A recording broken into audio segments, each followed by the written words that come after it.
Shri Anoop Jacob 4 minute അങ്ങേക്ക്.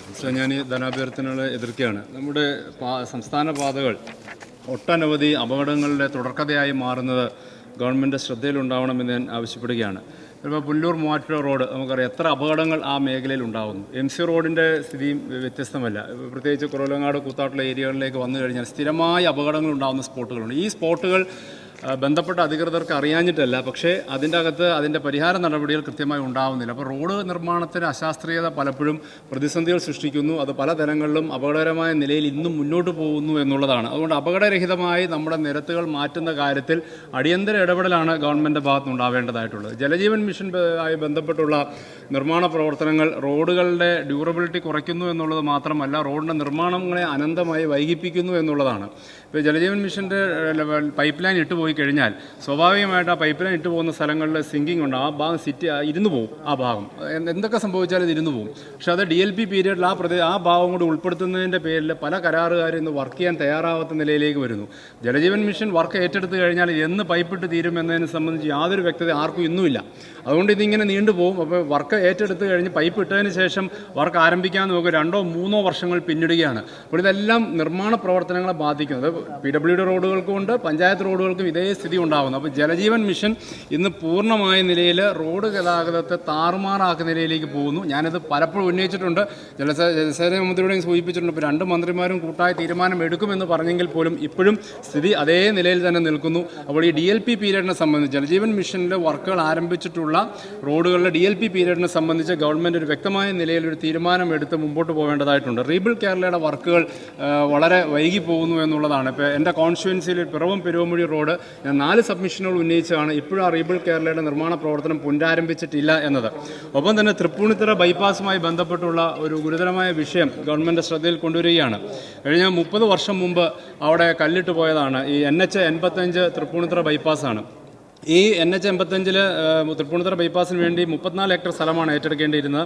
2 ഘട്ടമായിട്ട് ഏകദേശം 8 acre സ്ഥലം ഏറ്റെടുത്തിട്ടുണ്ട്. ബാക്കി സ്ഥലം ഇതുവരെ ഏറ്റെടുത്തിട്ടില്ല. ഇവിടെ കല്ലിട്ട് പോയി. അപ്പോൾ സ്വാഭാവികമായിട്ട് കല്ലിട്ട് കഴിഞ്ഞാൽ എന്താ, ഭൂമിയുടെ ക്രയവിക്രയം നടക്കില്ല, അവിടെ നിർമ്മാണ പ്രവർത്തനങ്ങൾ ഒന്നും ചെയ്യാൻ കഴിയാത്ത സ്ഥിതിയാണ്. അപ്പോൾ അത് നിലച്ചു നിൽക്കുന്നു എന്നുള്ളതാണ്.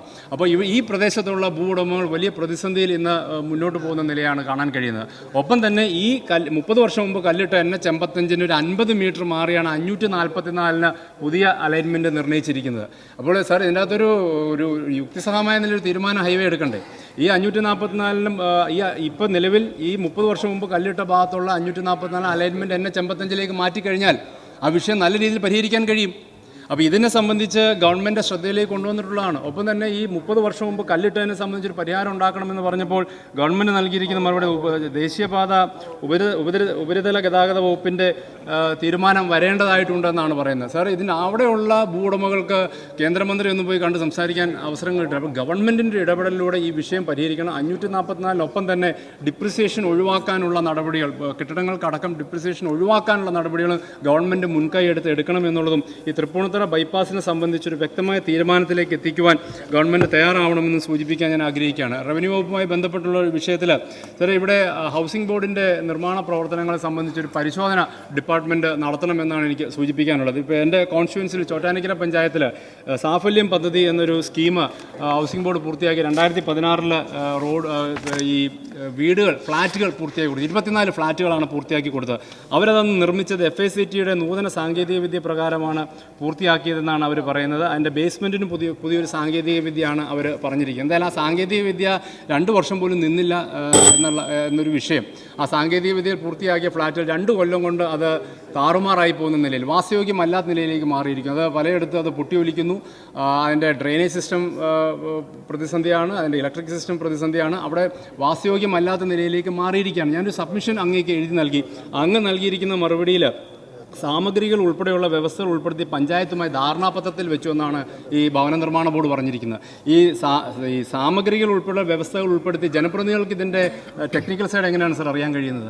അതാ ഉദ്യോഗസ്ഥർക്കല്ലേ അറിയാൻ കഴിയും. അപ്പോൾ ഈ ഒരു സാങ്കേതിക വിദ്യ ഡ്യൂറബിൾ അല്ല എന്നതിനെ സംബന്ധിച്ച് എന്തുകൊണ്ട് ഇവർ മനസ്സിലാക്കിയില്ല എന്നുള്ളതാണ്. ഇത് പുനർനിർമ്മിക്കാനുള്ള പൂർണ്ണമായ ഉത്തരവാദിത്തം ഈ ഭവന നിർമ്മാണ ബോർഡിനാണ്. അവരിപ്പോൾ പറഞ്ഞിരിക്കുന്നത് DLP പീരീഡിനുള്ളിൽ ഇത് അറിയിച്ചില്ല എന്നുള്ളതാണ്. ആരും പരാതി പറഞ്ഞില്ല എന്നുള്ളതാണ്. സാർ, റോഡിന് DLP പീരീഡ് നമുക്ക് ഒന്ന് മനസ്സിലാക്കും. ഒരു വീടിന് DLP പീരീഡ് എങ്ങനെയാണ് സാർ കണക്കാക്കുന്നത് ഈ ഭവന നിർമ്മാണ ബോർഡ്? എന്ത് ധിക്കാരപരമായ മറുപടിയാണ് ഈ ഹൗസിംഗ് ബോർഡ് ഇവിടെ എഴുതി നൽകിയിരിക്കുന്നത്? ഇല്ല, അതൊരു വീടിന് 1 വർഷം 2 വർഷമാണോ DLP പീരീഡ്? അത് 5 വർഷമാണോ? ഇതിപ്പോൾ 2016 പൂർത്തിയാക്കി, 2025 ആയതേ ഉള്ളൂ. ഇപ്പോൾ 6-7 വർഷം മുമ്പ് ഈ പരാതികൾ വന്നതാണ്. അപ്പോൾ ഇതിൻ്റെ അടിയന്തരമായി ഗവൺമെൻറ് ഇടപെട്ട് ഈ ചോറ്റാനിക്കരയിലെ സാഫല്യം ഭവന പദ്ധതിയിൽ പ്രതിസന്ധിയിലായിരിക്കുന്ന 24 കുടുംബങ്ങൾക്ക് പുതിയ ഭവനം നിർമ്മിച്ച് നൽകാനുള്ള തീരുമാനം അങ്ങ് വ്യക്തിപരമായി എടുക്കണമെന്ന് ഞാൻ അഭ്യർത്ഥിക്കുകയാണ്. അതോടൊപ്പം തന്നെ ഭൂനികുതിയുടെ വർധനവ് പിൻവലിക്കാൻ ഗവൺമെൻറ് തയ്യാറാവണം. അന്യായമായ വർധനവാണ് കൊണ്ടുവന്നിരിക്കുന്നത്. സാധാരണ ജീവിതം ദുസ്സഹമാക്കുന്ന നിലയിലേക്ക് മാറിയിരിക്കുന്നു. ഈ വിഷയവുമായി ബന്ധപ്പെട്ടുള്ള ഡിസ്കഷന് വേണ്ടി മെറ്റീരിയൽസ് ലഭ്യമാണ്. ഏറ്റവും കൂടുതൽ റവന്യൂ വകുപ്പുമായി ബന്ധപ്പെട്ട് എൻ്റെ ശ്രദ്ധയിൽ വന്നൊരു കാര്യങ്ങൾ ഒന്ന് ഈ വിവിധ വിജിലൻസ് കേസുകളാണ്. പ്രത്യേകിച്ച് വില്ലേജ് ഓഫീസുകളുമായി ബന്ധപ്പെട്ട് വില്ലേജ് ഓഫീസേഴ്സ്, വില്ലേജ് അസിസ്റ്റൻസുമായി ബന്ധപ്പെട്ട് അനവധി കാര്യങ്ങൾ, സമയക്കുറവ് അതൊന്നും വായിക്കാൻ ആഗ്രഹിക്കുന്നില്ല, വലിയ രീതിയിലുള്ള അഴിമതി ഈ വില്ലേജ് ഓഫീസുകൾ കേന്ദ്രീകരിച്ച് നടക്കുന്നു എന്നാണ്.